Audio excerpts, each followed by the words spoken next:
বিধিলিপি। নিরীহ মানুষ আমি, নিরামিষ চপ ভাজি, এই করেই চালাই সংসার। সংসারই ছিল সব থেকে দামি।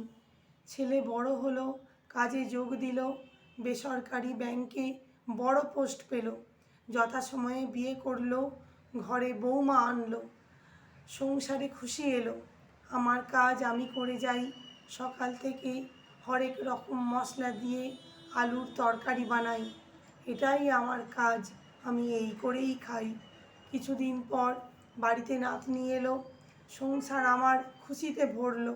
ঠাকুরকে বললাম, এতদিনে তুমি মুখ তুলে চাইলে, জীবনে একটু শান্তি দিলে। জানি না সে কথা প্রভু কি শুনল, শুনে কি প্রভু একটু হাসলো। বছর পাঁচেকের সুখ দিয়ে প্রভু এলো আজীবনের কষ্ট নিয়ে। একদিন এলো অভিশপ্ত সেই রাত, ফিরছিল ছেলে বন্ধুর সাথে 200 কিলোমিটার দূর হতে। বাড়ি আসছিল গভীর রাতে। বাড়ির প্রায় কাছাকাছি এসে জানি না চোখটা কি তার গিয়েছিল লেগে, মারল ধাক্কা দুরন্ত বেগে দাঁড়িয়ে থাকা লরির পিছনে।